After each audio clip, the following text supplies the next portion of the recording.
In which kind of country will you want your children to be? This is the question. It is not about you and me. It is about them. This is intergenerational. After we have elected them, you'll then see them sending their arrows ahead. You'll see Bill Gates come and meet your president.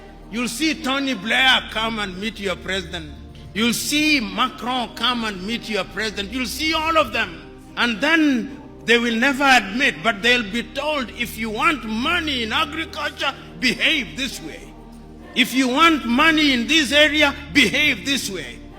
They will never tell that to the Chinese. They will never tell that to the Indians. They will never tell that to the Vietnamese. They will never tell that to the Koreans. But in Africa, they tell us. That is why, as I speak to you now, under this new scramble, the IMF and the World Bank are back, telling you who to hire in your universities, what to sell and what not to sell. It is a sad situation.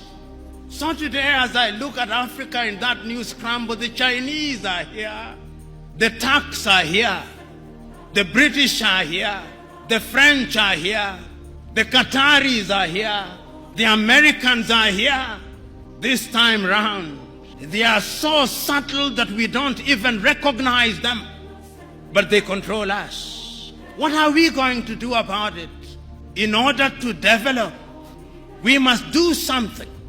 It has also been demonstrated that it can be done. I've traveled across this continent and I've seen that development is possible. You go to Rwanda now. They are demonstrating that it can be done. Go to Kigali now. See what they are doing in the health sector in their own small way. See how they are collaborating in the area of mobile telephony in their own small way. It can be done. I've been to Botswana and I've seen what they are doing in their own small way. I've been to Mauritius, see what they are doing in their own small way. And they do not have the resources that other countries have. And I'm giving these examples to say that indeed it can be done, and it can be done within the continent of Africa. So what we must do is to begin to pull together. We have 55 telephone access codes.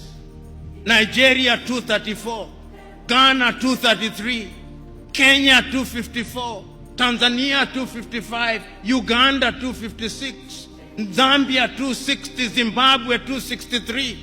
How can we, in this day and age, you cross into Benin, you cross into Togo, you cross into Guinea-Bissau, you have a different internet connectivity. Why can't Africa have a single satellite and a single telephone call, so that when I travel from Mogadishu in Somalia to Dhaka in Senegal, like the Chinese do, like the Americans do, like the Indians do, we can have the same, because communication is critical to development.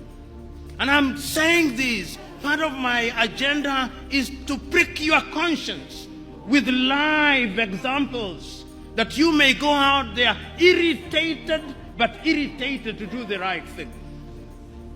And I'm suggesting that indeed, when we talk about development, this is what we must do. Is Africa conscious of her state? Yes, Africa is conscious. This is what makes me happy. That after all these analysis, it appears to me that Africans have now recognized that going forward, we can only defeat the conspiracies, we can only have development as we are talking about it by working as a team. It is only through industrialization that we are going to be manufacturers in all sectors. Make unity attractive. Because if you don't make it attractive, we will separate, and that will make us weaker. You are here, maximum 40 years, you will have gone upstairs. But after 40 years, in which kind of country will you want your children to be? This is the question. It is not about you and me. It is about them. This is intergenerational. Africa must change. Africa can change. And it can only change if we change our minds. And our minds we must change.